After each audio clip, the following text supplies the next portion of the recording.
안녕하십니까 시청자 여러분, 박정호입니다. 자, 박정호의 핫스팟 월요일에 왜 이분이 오마이TV 안 나오지 하신 분들이 좀 계셨을 것 같아요. 오늘은 오후에 모셨습니다. 안진걸 민생경제공소장님 나오셨습니다. 안녕하십니까? 네, 안녕하십니까 네, 여러분. 반갑습니다. 주말 잘 보내셨는지요? 네. 코로나 때문에 다들 걱정이 많으시죠? 걱정이 많아요. 예, 하지만 뭐 제가 1차 유행, 2차 유행, 3차 유행도 극복을 했잖아요. 네. 다른 나라도 보니까 좀 나아졌다가 악화됐다, 나아졌다 악화됐다. 심지어 완전히 퇴치 직전까지 갔다가 또 대유행하고. 그렇죠. 코로나 아주 끈질깁니다. 끈질긴 바이러스예요. 어쩔 수 없는 면도 있는 것 같고. 네. 혹시 뭐 정부나 지자체들이 조금 느슨하게 판단해서 그런 면도 있을 수 있고, 그렇다 해서 안철수처럼 뭐 문재인 대통령이나 정부가 방역을 망쳤다 이렇게 말하는 아니 건 오히려 서울시의 방역이 너무 느슨해진 그런 느낌이 든 것 같아요. 방역에서 제일 문제가 되는 게 서울, 부산, 대구 아니었나요? 그 사람들 논리라면 국민의힘당 소속에 있는 지자체들이 엄청 문제가 많았는데 네. 이들 탓이다 이렇게 하면 좋겠어요. 그렇죠. 이게 그러니까, 다 오세훈 탓이다라고 하는 분들도 있던데 뭐 오세훈이 고의로 퍼뜨린 것 같지는 않고, 그냥 오세훈 시장이 네. 방역에 소극적이고 정부랑 엇박자를 놓고 네. 심지어는 완화하겠다고 막 본인이 설레발치고 다녔죠. 그렇죠. 뭐 또 예산을 들여서 자가 진단 키트 뭐 이런 건 괜찮다 했는데 사실 그 뭐 실효성도 검사하고. 하나도 없고 사교급체에 돈 쓰고 자가 진단 세트에 비싸게 사고 네, 이런 것들이 지적되고 있는데, 안철수 씨는 차라리 오세훈 씨를 비판해야죠. 자기 공동정부라면서요. 그럼 안철수 씨 책임지고 사퇴해야 되겠네. 그런 논리라면 그렇잖아요. 예. 서울시 공동정부인데 지금 서울이 대창골인데 그렇죠. 본인이 사퇴를 해야지. 느닷없이 아니 왜 이렇게 그렇게 저 정치 언어가 저질 언어 그다음에 막말 증오성 언어를 쓰는, 원래 그분은 그런 이미지는 아니었잖아요. 네. 뭐 국민들로부터 뭐 여러 가지 비판 받긴 했어도 그래도 비교적 점잖은 분이었는데 갈수록 언어가 거칠어지고 막말을 해요. 네. 그렇게 가서는 지금 있는 지지율도 끌어올리기 어렵죠. 네. 안티만 늘어나고 있어요. 그러니까 이 정치를 하면서 안철수 대표도 좀 많이 변한 그런 모습을 보이고 있고, 특히 안 좋은 방향으로 가는 대표적인 케이스인 것 같아요. 요즘에 너무나 뭐 센 발언 뭐 이런 걸로 사람들의 주목을 좀 받겠다는 생각을 많이 하는 것 같아요. 센 발언 경연대회. 윤희숙 씨도 마찬가지죠. 네. 윤석열, 윤희숙 남매. 아하. 제가 항상 이야기했잖아요. 제가 만든 나름대로의 그 불멸의 명언. 네. 김종인은 윤희숙과 윤석열이 큰일 날 사람들이라고 그랬는데 저희들은 큰일 날 사람들이다. 일찌감치. 작년에 기억나실 거예요. 기억납니다. 김종인이 그렇게 말하는 거 맞서서 무슨 소리냐, 가짜 임차인 코스프레. 그때부터 시작이 됐죠? 예, 그때부터 시작돼서 이제 뭐 노조가 죽어야 청년이 산대요. 아니 당장 청년들이 지금 알바를 엄청 하고 있는데, 그나마 민주노총이나 항노총이나 알바 노조가 있어서 라이더 노조라도 있어서 지금 배달도 엄청 하잖아요, 청년들이. 그나마 그분들 권익이 옹호되고 있고 최저임금이라도 지켜주고 있는 거거든요. 네. 그런데 최저임금도 안 지켜진 사업장도 많고요. 근데 청년 유니언, 알바 노조 이런 분들이 생겨서 얼마 많이 나아졌어요, 우리 사회에서요. 근데 노조가 죽어야 청년이 산대. 어떻게 말을 그렇게 합니까? 예를 들면 노동운동의 어떤 흐름 중에 자기가 비판하고 싶은 게 있으면 그 부분만 비판하면 되는 거지. 헌법적 기본권을 그렇게 함부로 말하는 사람들이 어떻게 정치인이며 정치 지도자 역할을 할 수 있겠습니까? 네. 이번에 윤희숙 의원이 이제 대선 출마 선언하면서 뭐 경선에 참여해서 자신의 입장에서 밝힐 것 같은데 윤희숙 의원은 왜 대선에 나왔을까요? 어떻게 보세요? 그 자기 이름 알리기 위해서 나왔다는 소리 하죠. 그래서 누가 대선 후보감으로 생각하는 사람 있을까요? 이게 본인이 그냥 자가 발전으로 나경원이도 계속 떨어지고 그러니 당내 여성의 입지를, 여성 정치 입지를 다지는 차원에서 나오는 게 아닐까 싶고요. 예. 윤석열 전 총장 오늘 이제 대선 예비후보 등록을 했던데, 글쎄 모르겠습니다. 이게 자신의 가족에 대한 특히 뭐 장모 최모 씨가 법정 구속도 됐고, 이번에 부인 김건희 씨의 이 논문, 박사학위 논문과 학술지에 게재한 논문, 이런 논문들이 좀 문제가 됐었는데 저는 모르겠습니다. 가족의 일, 그 잘못된 게 있다면 그대로 뭐 처벌 받아야겠지만은 거기에 대한 윤석열 전 총장의 반응, 예. 이걸 보면서 또 많은 분들이 상당 무게한 사람이죠. 남의 티끌은 네. 남의 티끌은 태산처럼 만들어가지고 지구 끝까지 쫓아가서 삼족을 멸하듯이 했으면서 지금 본인은 장모님에 대해서 물어보니까 사적인 일에 대해서는 답하지 않겠다. 네. 그게 사적인 일이냐? 대통령을 꿈꾸는 사람의 근데 장모님이며 네. 영부인의 어머님이며 또 자기가 검찰에 있을 때 그런 사건들의 부당한 영향력을 행사했다는 의혹이 있는 사건인데 왜 남일 이야기하듯이 사적인 일이 아니잖아요. 그렇게 사적인 공간을 지키고 싶으면 네. 대통령 후보로 안 나오면 되죠. 그 의혹 검증 때 서야 되는데 그러면 개개인의 범죄나 비리 문제로 축소가 되죠. 그렇죠. 근데 본인이 검찰총장 할 때도 권력을 남용하고 직권을 남용했던 사람이니까 그때 직권 남용한 거에 대해서 너도 한번 책임져라. 네. 그런 게 있으면 이런 거잖아요. 네. 근데 거기다 더 나아가 검찰총장이 아니라 대통령까지 하겠다는 거니까 더 엄청난 조국 장관하고도 비교할 수 없는 그렇죠? 더 엄청난 검증을 당해야 되는데 네. 장모님 일은 사적인 일이며 그 다음에 와이프 일도 결혼 전의 일이며 대학이 알아서 판단할 일이다. 자기하고 상관없다는 듯이. 그 박정 기자님께서 네. 그 YTN 이동영의 뉴스 정면 승부에서 네. 이동영 기자의 질문에 그렇게 답 잘하시다는데 제가 지금 배워왔어요. 배워오셨어요? 박정호 기자님이 네. 답하신 걸 저는 배워왔습니다. 아니 그러니까 이게 교수시고 사실 강의도 계속 하시고 네. 어떠셨습니까? 그 논문에 대해서 뭐 단어 못 보셨으라도 그런 의혹이 있는 논문을 봤을 때 그런 논문은 학생들이 레포트 쓸 때 제가 이제 이번 학기에도 중간 레포트, 기말 레포트를 내줬잖아요. 네. 중간 레포트 2개, 기말 레포트 하나를 내가지고 시험을 대체했는데 그런 수준의 한글 유지를 영어로 유지로 써갖고는 논문은 C학점, D학점짜리 그 레포트에도 없습니다. 없나요? 아 세상에 아니 한글을 그대로 영문으로 유지라고 써갖고는 사람이 어디 있습니까? YUJI 가끔 저희들이 의제를 5개 던졌는데 한 3개만 하고 2개는 네. 뭐 때문인지 안 쓰는 학생들은 있어요. 이유도 없이 그런 경우는 있는데 네. 그다음에 학생들도 베껴낼 때 그래도 인터넷에서 이렇게 떠도는 글이라는 걸 제가 읽어보면 알 수가 있거든요. 네. 딱 레포트를. 근데 한 5장이다. 그럼 네. 한 장 정도 살짝 냅니다.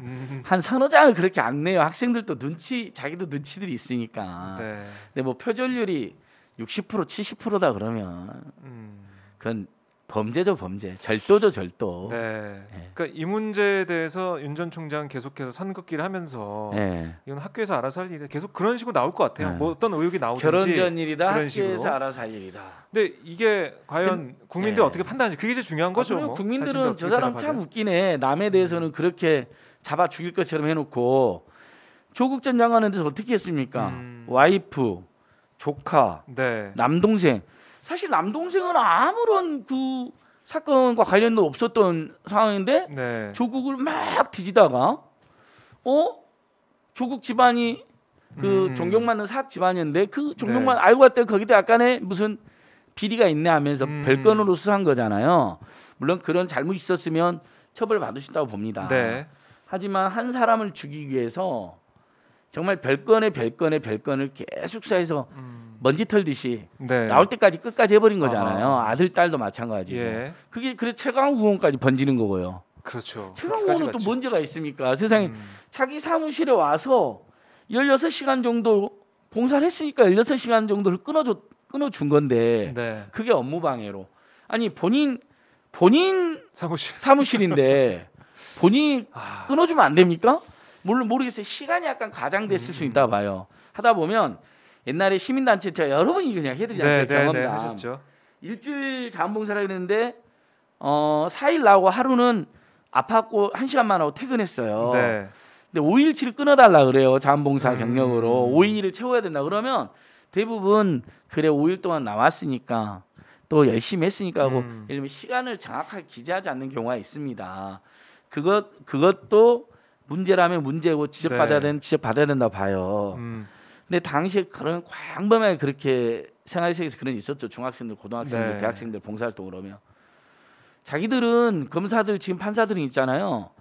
시보할 때나 자원봉사할 때 자기들은 더 널널하게 했어요. 아예 출근도 안 한 경우도 많아요. 그래서 다 업무방해로 전부 다 집어넣을까요?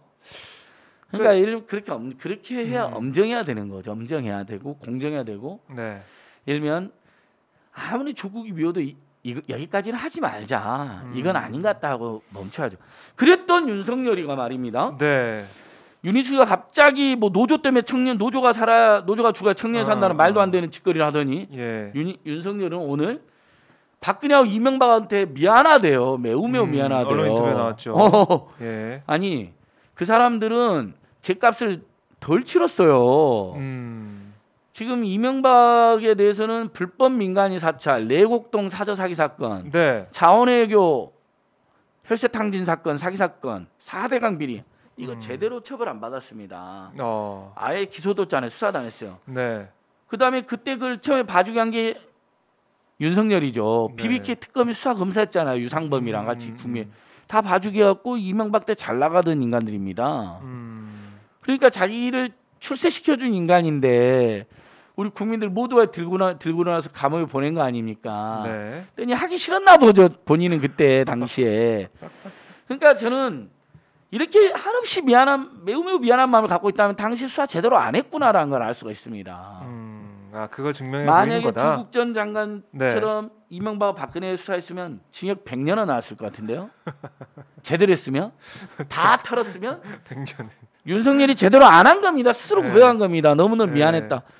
탈원전이 옳다고 생각해서 탈원전이 잘못됐다 해서 수사에 착수했다. 그러니까 정확히 탈원전을 수사하다 보니까 자기가 그걸 알았다라고는 했지만 네.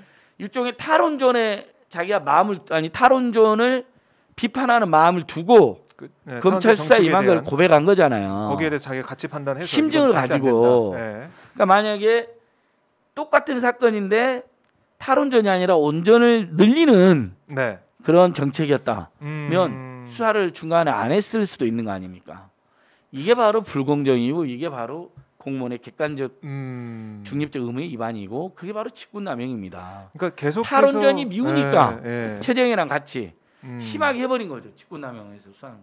근데 만약에 자기들이 온전 확대가 소신이라잖아 이제. 네. 그러면 온전 확대하는 과정에서 무리수가 있었다. 그냥 그럼 봐주는 거죠. 이게 똑같은 어떤 공무원의 행위인데 자기들 마음에 안 들면 죽이고 네. 자기들 마음에 들면 봐주고 이래서는 안 되는 거죠.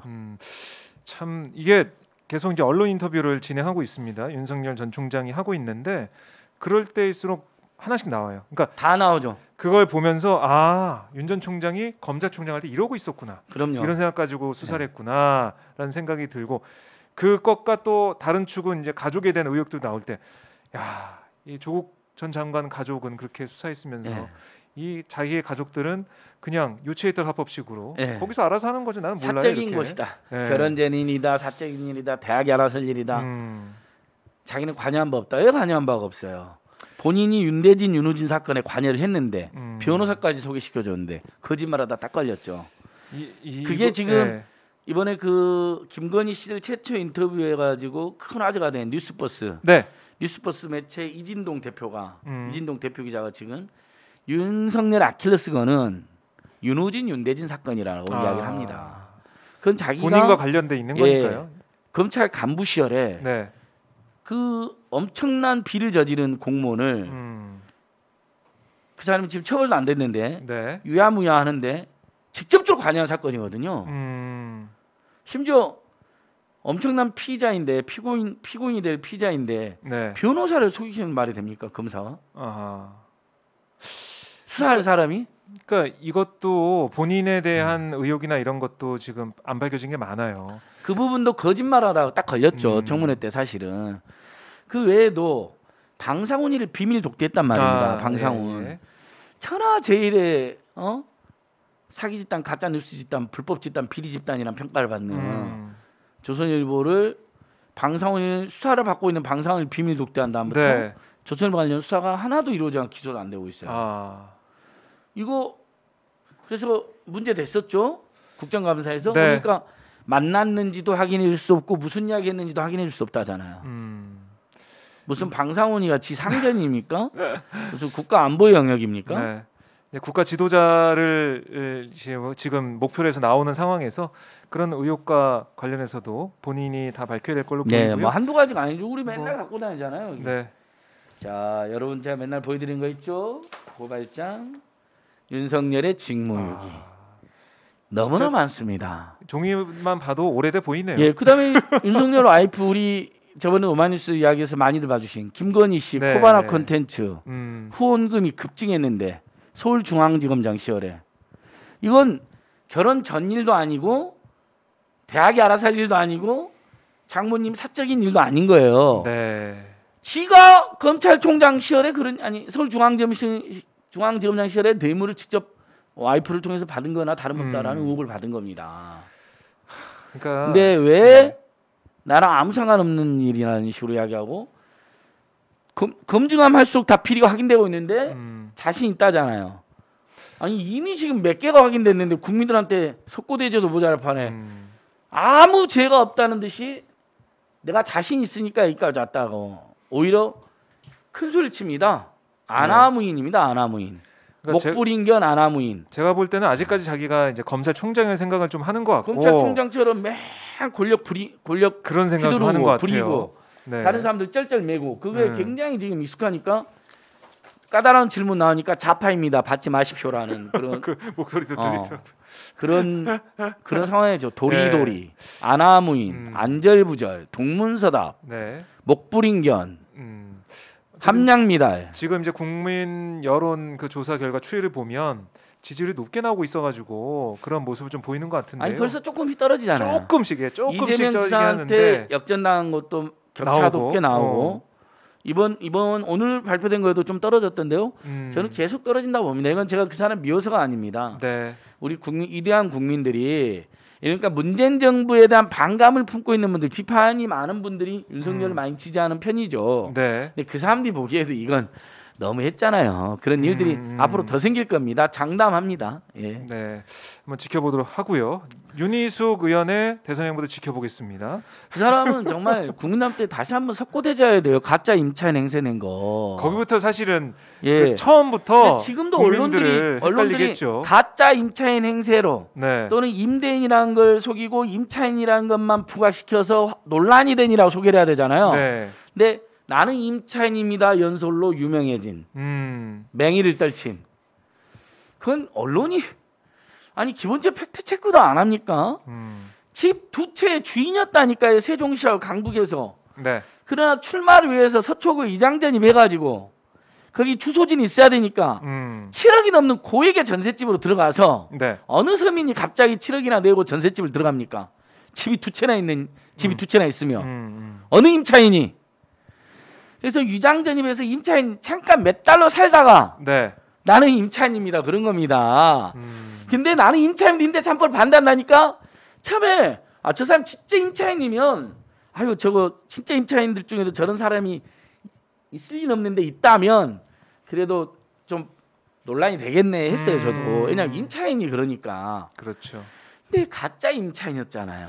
그러니까 이게 정말 임차인으로 자신의 이제 집이 없이 임차인이 계시는 분들의 그 심정과 그 상황과 집이 있는데 나는 이제 선거 때문에 다른 일 때문에 이렇게 나와서 임차인으로 있는 거가 다르죠. 처해 있는 환경과 그 사람 얼마 전까지 심정이. 집이 두 채라 그랬잖아요. 네. 세종시에서 자기가 살았어요. 강북의 자기 집의 임대인이었어요. 그 사람의 정체성은 다주택자이면서 임대인입니다. 자, 그럼 누구 연설이 설득력 있느냐 더. 장경태 의원과 용해인 의원이 이 사람들 진짜 임차인이에요. 진짜 임차인이 여기 있습니다. 네. 2년에 한 번씩 쫓겨나는데 4년 동안 그래도 쫓겨나지 않으니 정말 살만합니다. 너무 고맙습니다. 이게 맞는 거죠. 임차인이라면. 네. 임대인이라면 그게 싫다 하더라도 차라리 윤희숙은 나는 이임대인인데 내가 4년 지나면 어쩔 수 없이 2년 동안은 못 쫓아내니까 4년 지나면 반대 쫓아내고 임대를 팍 올릴 것 같다. 그게 대한 대책이 있느냐 만약에 이렇게 물어봤으면 그렇죠. 그게 자연스럽죠. 자연스러운 거잖아요. 네. 왜 나는 임차인입니다 거짓말하고 그래서 딱 걸리니까 나는 임대인이자는 말을 그 시간이 벌써 맨날 우리 실험하는 거 알죠, 여러분? 나는 임대인이자 1초가 안 걸려요, 1초가 아니요. 0.5초. 네, 0.5초도 많아요. 네, 1초가 안 걸려요. 네. 나는 임대인이자. 참 1분도 안 걸려, 1분. 윤석열 1초도 안 걸려. 1초 안 걸려. 자, 나는 임대인이자. 똑딱이 1초죠. 똑딱. 나는 임대인이자 임차입니다. 네. 그러더니 그 임차인 보호 3법을 처리한 게 탈레반이래요. 왜 문재인 정부한테 탈레반이라고 한가 해서 나는 문재인 정부가 뭐 옛날에 그런 극단적인 경직적인 이념을 보여준 게 있나 이상하네. 보면 진보 중에도 온건 진보, 중도 진보 성향 정도고 심지어는 진보라기보다는 합리적 보수라는 평가를 받는데 보통 탈레반은 아주 극단적이고 급진적인 이념 집단. 그다음에 청년 집단을 이야기하는 거잖아요. 뉴 어떤 새로운 뭐 정치 세력으로서의 아프가니스탄에서도 학생 혁명 지도자들이었으니까요. 그렇죠, 사실은. 탈레반이 일종의 원리주의자들. 네. 근데 문재인 정부는 원리주의자들이 아니잖아요. 그래서 이제 물어본 거예요, 기자들이. 왜 탈레반 했더니 임대차 3법을 밀어붙여서 탈레반이래요. 세입자들을 위해서 밀어붙인 것이 탈레반이라면 탈레반 소리를 제가 듣겠습니다. 그러나 그 비유도 너무 부적절하잖아요. 네. 그러니까 그 아까 말씀하셨듯이 안철수 대표도 그렇고 이거 자극적인 제목을 뽑게 하려고 그런 단어를 쓰는 것 같은데. 그러면 무조건 포탈에 올라가요. 맞아요. 그렇죠. 안철수도 지금 올라왔고 이준석도 올라와 있어요. 네. 자, 지금 그것도 좀 이상해요. 망언 릴레이들 이준석 여가부 없애고 통일부 없애자. 막 아무 말이나 막 하고 다녀. 아무 말 대잔치. 김재훈이가 역선택한 남의 당 경선에 들어가가지고 재 뿌리는 거. 네. 역선택 선동하고 이건 선거법상 선거운동 방해죄도 될 수 있고 그냥 공당의 업무 방해입니다. 명확하게. 네. 판단 받아봐야 될 것 같아요. 그러니까 뭐 꼭 처벌을 떠나서 상도 이상 있을 수 없는. 그러면 대표가 저기 남의 선거에 사실 아무나 응할 수 있다고는 하지만 그래도 그걸 공개적으로 독려하고 이러면 안 된다. 독려하고 특정 후보를 지칭하고 이런 부분들은 신뢰한 일이다라고 해야 되는데 엄지척 해주고 있잖아요. 여가부 없애, 통일부 없애, 김재원 엄지체. 이게 정치입니까? 화이트 해커라고. 네, 이건 쇼인데 쇼 중에서도 이렇게 웃음이 나는 쇼가 아니라 허탈한 사람도 허탈하고 열받게 만드는 저질 쇼가 되는 거죠. 그러니까 지금 그게 다 포탈에 올라가 있는 게 그거예요. 지금 하나도 국민의 삶과 민생과 제5차 재난지원금을 왜 전 국민에게 모두 주는 게 유리하며 물론 이제 방역이 지금 어려우니까 좀 시기를 늦추다 하더라고요. 갑자기 전 국민 재난지원금을 안 주는 논리로 방역에 위험에 빠진 걸 들고 나오는 사람들이 있어요. 그거는 그 장난. 지금 홍남기 씨 주장으로도 8월 말에 주는 거로 되어 있는데, 그렇죠. 그러면 모두 주는 거를 결정해놓고 지급 시기는 방역이 좀 성공한 다음에 8.15 전이든 8월 말 전이든 추석 전이든 그때 주면 되잖아요. 이번 추경안 나면 바로 추경 짜기 힘드니까. 근데 갑자기 방역이 어려지니까 주면 안 된대요. 그런 말장난하시면 안 됩니다. 그러니까 국민의 20%에서 25%가 지금 못 받게 생겼는데. 그러니까 이게 구멍이 또 많을 것 같아요. 보면 지금 엄청 많아요. 그 1인 가구부터 해가지고 1인 가구는 지금 310만 원 이상 벌면 다 탈락이잖아요.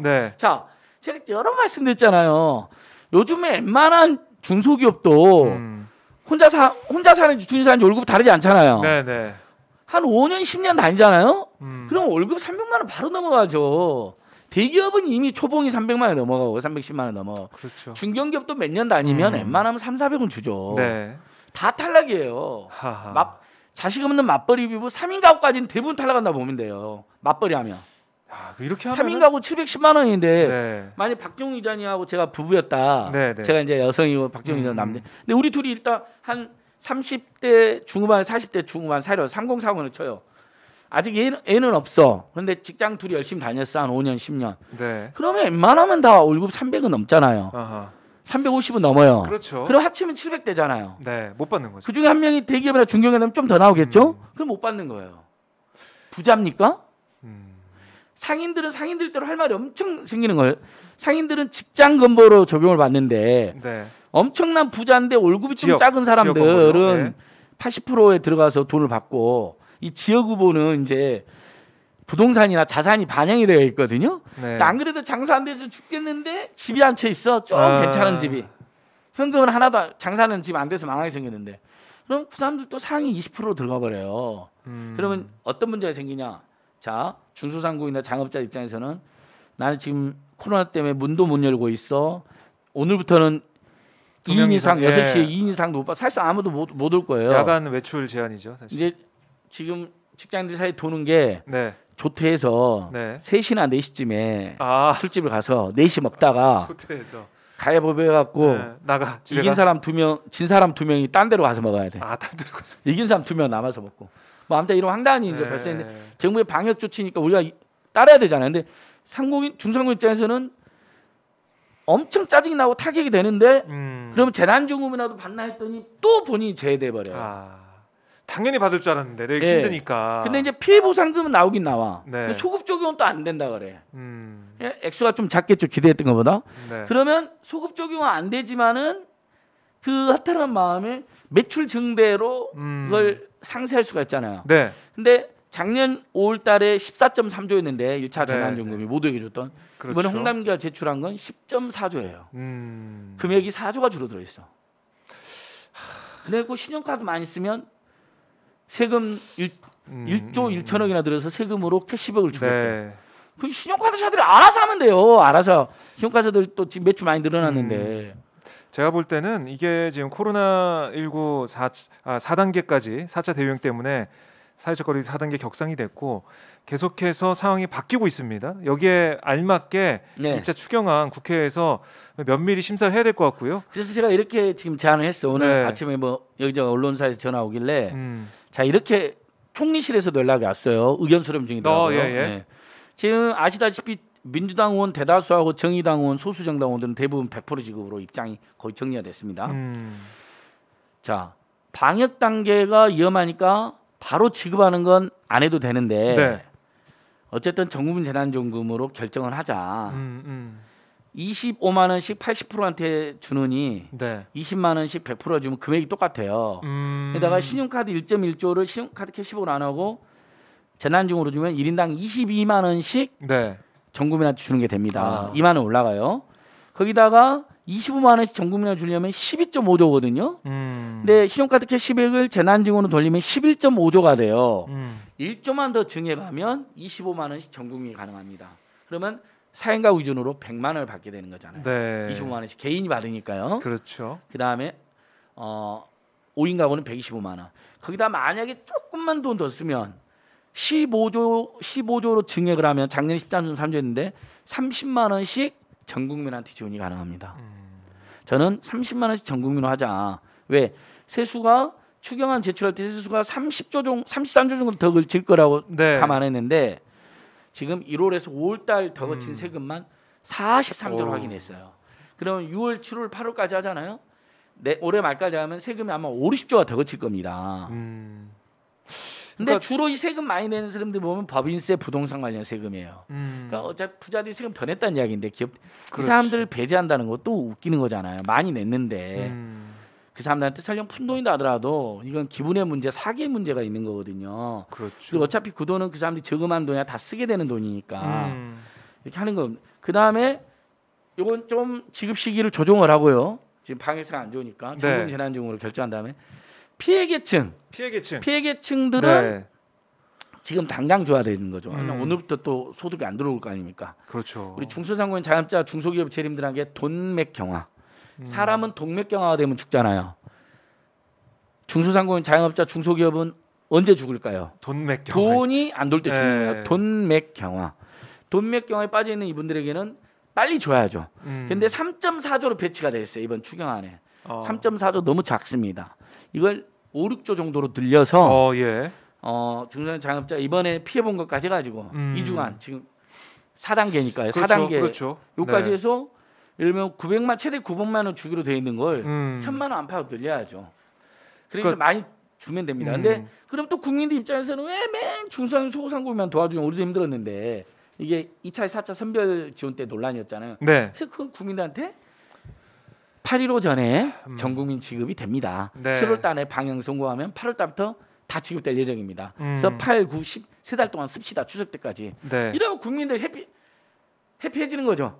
소상공인들 많이 받는다고 불만도 안 생길 테고요. 그러니까 길이 있는데 그 길을 안 가려고 하는 모습. 오늘 또 홍남기 부총리가 이탈리아에서 동행 기자단하고 간담회한 거 보니까 900만 원에서 더 늘리는 건 뭐 쉽지 않다 이런 얘기를 하더라고요. 그러니까 또. 아니 자기가 곳간 열쇠를 우리 국민들이 맡겨놓은 거지. 곳간을 지 맘대로라고 맡겨놓은 게 아니거든요. 예. 곳간을 잘 지키고 있어라. 평상시 잘 지킨데 힘들 때는 써라라고 곳간 열쇠 잠시 준 건데 그렇죠. 본인이 곳간의 주인이어서 막 안 주는 걸 떼를 쓰는 거야 국민들한테. 국민들이 지금 죽겠다 그러는데 네. 그러니까 왜 지가 900만 원이라고 단정을 짓습니까? 맞아요. 이거는 제가 볼 때는 국회에서 논의를 해서요. 그럼요. 합리적이고 상식적이고 국민들이 원하는 방향으로 꼭 결론을 내야 아니, 됩니다. 우리 이번에야말로. 헌법에도 보면 예산을 편성하고 제출하는 건 정부, 네. 예산을 심의하고 의결하는 건 국회, 그렇죠. 확정짓는 건 국회입니다. 국민들이 행정부를 통제하는 거거든요. 네. 그 다음에 집행은 또 정부가 하는 겁니다. 선출된 권력이 통제하는 나중에 거죠. 또 이 예산에 대해 결산은 또 국회가 하는 겁니다. 제대로 썼는지 감시하는 거죠. 네. 그게 민주주의입니다. 재정의 민주주의까지 필요합니다. 네. 그러니까 홍남기 부총리님은 자기 의견 그렇게 냈으면 일단 국회 의결에 맡깁니다 그래야 돼요. 어디서 지가 마음대로 네. 끝까지 대통령이나 국회 위에서 네, 국회 그 논의 결과는 보겠다고 했지만 그렇죠. 지금 뭐 선을 그어놓고 있어가지고 그러니까 이거잖아요. 80% 이상은 안 된다. 근데 네. 맞벌이 부부 대거 탈락한다니까 맞벌이 비부들은 또 자기가 선심시듯이 기준을 높이겠대요. 시혜성. 아니 왜 그런 예산처럼. 본인이 다 지 마음대로 결정합니까? 도대체 우리 국민들은 뭐며 국회의원들은 뭐며 다른 정부 부처는 뭐며 대통령 뭡니까? 좀 답답한 상황이 계속 그러니까 반복되고 있어가지고 기준이 안 맞으니까 계속 기준 수정하는 거예요. 그래서 또 직장인들 중에 부자인데 받는 사람들이 있으니까 그 사람들은 또 집이 15조 이상이면 15억 이상이면 또 안 준다 그러잖아요. 네. 또 이 사람 받으려고 기다렸다가 탈락한 사람 또 얼마나 열받습니까? 그러니까요. 그러니까 끝도 없는 논란을 만드는 네, 겁니다. 네. 이건 진짜 있을 수 없는 일입니다. 네. 자, 홍남기 지금 부총리. 또 지금 이 순간 저한테 전화가 걸려왔는데요. 제가 부총리가요? 일부러 전화를 켜놨어요. 왜냐하면 급한 전화가 올 것 같아서. 누군가요? 강동 경찰서에서 왜요? 저를 그 국민의힘 이주한 의원이 저희들이 그 LH 비리 심각할 때 국민의힘의 이주한 의원이나 전봉민 의원이나 강기훈 의원도 박덕흠뿐만 아니라 더 심각했으면 심각했지 덜하지 않다. 관련 의혹이 엄청 많다. 시의원 때 이해충돌했다는 의혹도 있고 그 문제 제기하고 저희가 고발했다고 저희를 보복으로 명예훼손으로 또 저희를 고발한 거예요. 그래서 제가 강동경찰 지금 수사받으러 하라고 계속 전화 와요. 문자가 오고. 진을 빼는군요. 이렇게. 그러니까 지금 제가 국민의힘한테 고발 제가 수사받으러 다녀야 되겠습니까? 이렇게 바빠 죽겠는데 여러분. 강동경찰 또 피고발인 조사 받잖아요. 네. 한 서너 시간 최소 서너 시간 내다쓰긴 받습니다. 이렇게 좀 발을 고발하는데 어떻게 묶어두려고. 됐습니까 도대체? 네. 오세훈이는 경찰은 제대로 수사를 하는 겁니까? 얘기가 없어요? 아니 열심히 수사를 한다고 했어요. 지금쯤 아마 기소 의견으로 검찰에 송치하지 않을까 싶고요. 네. 윤석열 이 사람 추억의 피켓 진짜 윤석열 씨 당신께서 나경원 최성해 박덕흠 조선일보 비리 동아일보 김재우 비리 수사하는 거 온 천하가 알고 있습니다. 근데 어떻게 감옥에 가야 될지도 모르는 사람이 수사를 받아야 될 사람이 대통령 후보로 나온다고요? 양심이 있는 겁니까? 네. 나경원하고는 얼마나 특수관계이길래 그렇게 봐준 겁니까? 최성해는 조국 전 장관 때 얼마나 도와줬길래 그렇게 봐주게 하는 겁니까? 박덕흠은 뭐라고 그렇게 봐주게 하는 겁니까? 이것도 풀어야 될 하나의 우리가 숙제예요. 저는 반드시 이 윤석열의 직무유기는 이 봐주기 자기가 마음에 안 드는 사람, 탈원전 세력, 검찰 개혁 주장하는 세력 잡아 족치고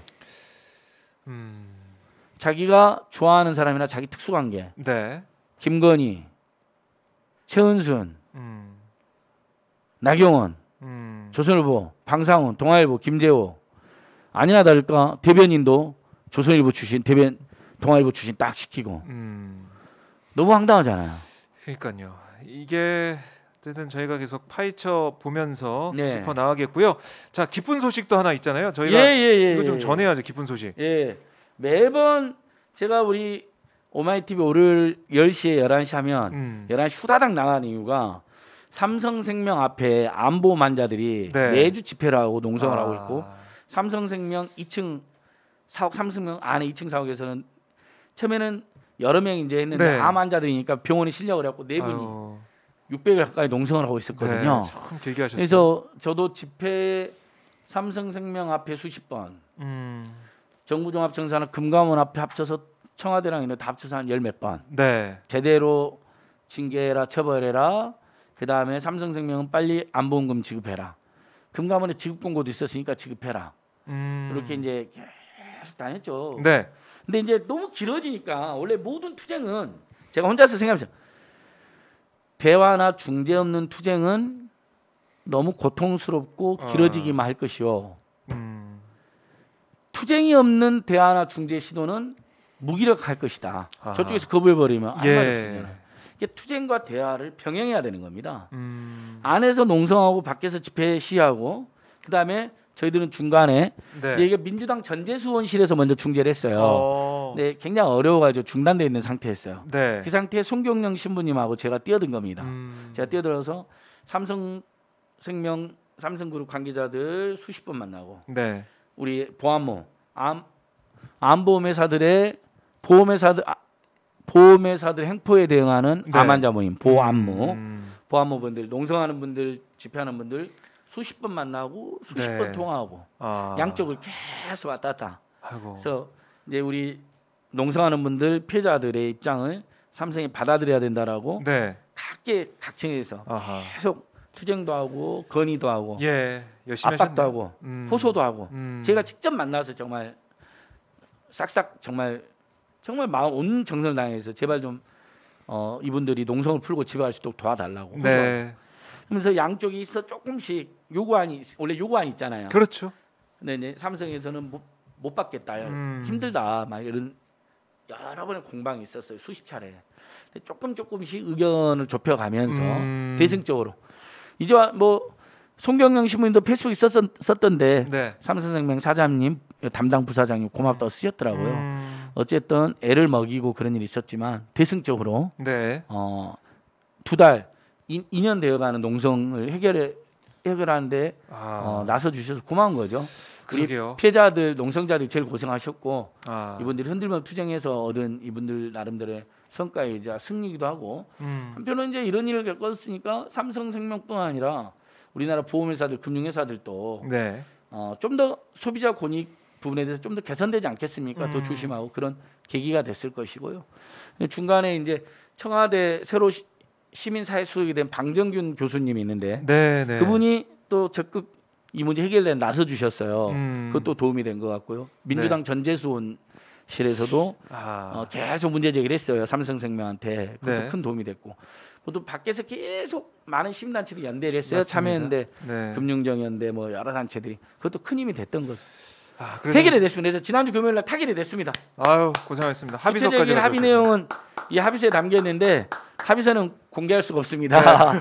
그래서 그 농성했던 21분, 그다음에 삼성생명, 민생경제연구소 이렇게 3자가 아름다운 제가 일하는 민생경제연구소까지 해서 저희는 이제 목격자, 증언자, 중재자 겸 이렇게 제 3자로서 저기까지 들어가서 모처럼 대승적 합의가 있어서 이제 이 엄청난 더위와 장마가 오는데 암 환자분들이 2년 가까이 농사한다는 너무 가슴 아픈 일이잖아요. 너무 힘들죠. 그래서 우리 오마이 TV에서도 많이 애청자분들께 많이 응원해 주셨어요. 여러분 진심으로 고맙습니다.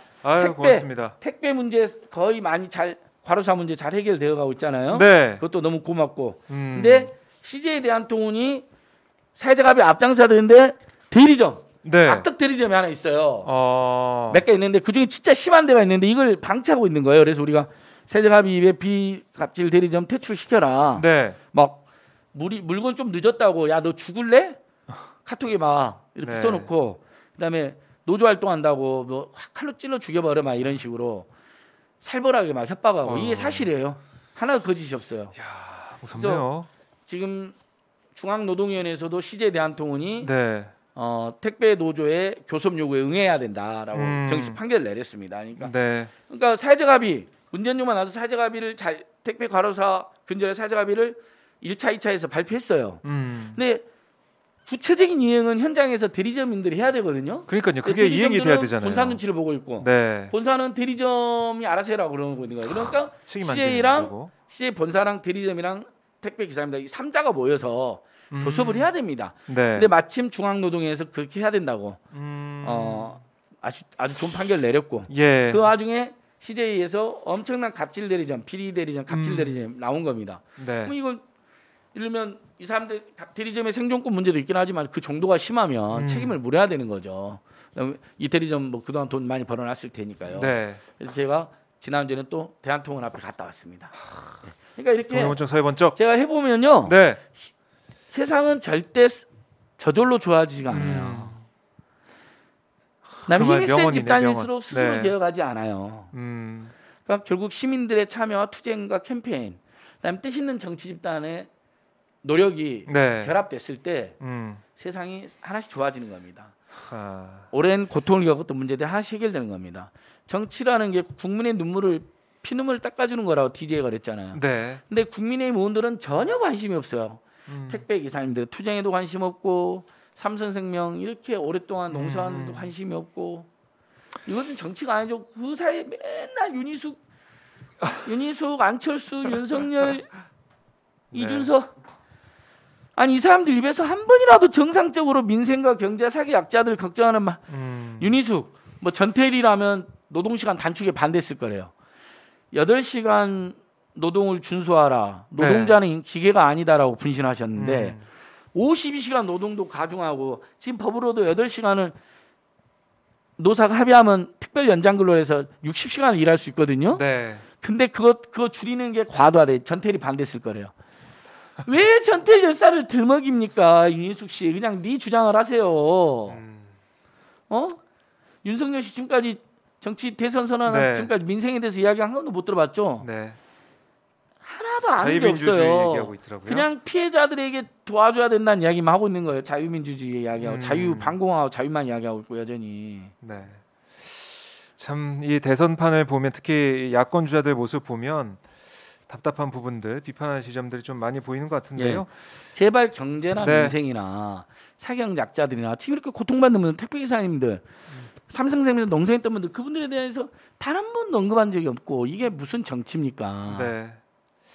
그래서 정치의 잘못된 점 우리가 지적을 하고 또 민생 경제는 우리 안진걸 소장이 있기 때문에 정리를 하고 그래서 아무튼간 네. 자 이렇게 장기간 농성이나 고통을 받고 있는 현장 네. 몇 군데가 더 남았어요. 지금 문재인 정부 들어서 대부분 해결됐는데 예. 몇 군데 남았는데 또 가셔야 되나요? 지금 송경련 신문이요 제가 뭐 한두 군데를 더 투쟁에도 결합을 연대도 하고 이제 그 상대방을 설득을 해서 네. 그리고 문재인 정부에서 또 힘도 실어 주시니까 뭐 제가 돈 한 푼 받는 것도 없지만 내 돈 쓰고 다니면서 네. 오마이TV에서 10만 원 받아서 그 돈을 막 쓰고 다니면서 문제 해결에 나서는 겁니다. 그래서 네. CJ 대한통운은 진짜 이 악덕 대리점 문제는 해결해 주시는 거 택배 노조하고 교섭에 정식으로 응해 주시고요. 네. 그다음에 이제 삼성이 이제 큰 문제는 대부분 해결한 것 같아요. 근데 아직도 일부 해고자 철거미 문제들이 일부 있습니다. 그다음에 협력업체 갑질 문제가 일부 있는데 추가로 그런 문제 해결까지 나서시고요. 네. 그런 것이 안 되면 국민들이 이재용 사면에 찬성할 리가 없죠. 최소한 그런 문제부터 다 해결해야지. 네. 그래도 국민들이 삼성이 달라지려고 하나 보다 하면서 이렇게 여유를 마음에 용서라도 할 수가 있는. 지금 삼성이나 이재용에 대해서 용서가 안 되는 국민들이 너무너무 많아요. 뭐 사면해준다는 국민들도 있는 건 사실이지만요. 네. 경제가 어려워질까봐. 이재용 씨 감옥에 있는 동안에 삼성전자 실적도 너무 좋고. 이번에 실적 잘 나왔어요. 주가도 계속 오르고. 그분이 감옥에 있으면 더 실적이 좋아지고 주가가 올라요. 그러니까 그것 때문에 이재용이 없으면 안 된다는 말도 말이 안 되는 거죠. 다만 저는 국민들께서 어찌됐든 삼성이 이 문제가 됐던 건 다 해결하고 또 뭔가 고용이라든지 사회적 책임에서 앞장서고 그러면 우리 국민 입장에서도 예를 들면 한 번 더 기회를 주자. 언젠가 사면 뭐 이 정부는 아니다. 다음 정부에서는 사면하자. 뭐 이런 의견이 있을 수 있는 거죠. 있을 수가 있는 거죠. 그러니까 더 노력을 하셔야 돼요. 네. 알겠습니다. 자 오늘도 뜨거운 여름. 오늘 오후에 또 방송하다 보니까 저희 스튜디오가 더워요. 네. 이게 큰 화면도 있고 조명도 있기 때문에 거의 뭐 숨쉬기가 어려울 정도로 폭염이 느껴지는 그런 공간인데요. 자, 또 고발장을 들고 계시네요. 윤석열의 직무유기 잊을 수가 없습니다, 여러분. 이분은 정말 이분의 엑스파일 저도 다 보진 않았지만 항목만 봤는데 돌아다니더라고 항목이. 그 중에 상당수가 저희들이 고발했던 관련된 직무유기 사건이 들어있더라고요. 네. 누가 정리를 잘 해놨더라고요. 아 그래요? 이거 용서해서는 안 됩니다. 네. 알겠습니다. 자 윤석열 전 총장을 또 파느라 바쁘신 안진걸 소장님, 또 민생 챙기느라 또 바쁘게 뛰어다니시는 안진걸 소장님, 오늘 말씀 잘 들었고요. 다음 주에 더 멋진 모습, 또 강한 모습으로 저는 사실 뭐 하겠습니다. 윤석열 뭐 윤희숙 이런 사람들이 하도 말도 안 되는 주하니까 반박하는 거지. 제 주로 대부분의 시간은 사실은 교육비, 주거비, 의료비, 통신비, 이자비, 교통비를 확 줄여서 월급은 올라가고 그런 공적 지출 비용은 확 줄이자. 그래야 가게마다 흑자가 늘어날 것이다. 그래야 노후가 덜 불안하고 아이도 더 낳을 수 있다. 네, 좋습니다. 오늘 말씀 너무 잘 들었고요. 오늘도 뜨거운 여름에 맞게 열변에 터지신 안진걸 소장님께 박수 한번 저희가 보내드리고요. 아이고 덥고 힘든데 우리 박정희 장도 수고 많으셨고요. 우리 애청자 여러분 정말 고맙습니다. 네, 고맙습니다. 다음 주에 뵙겠습니다. 다음 주에 뵙겠습니다. 고맙습니다.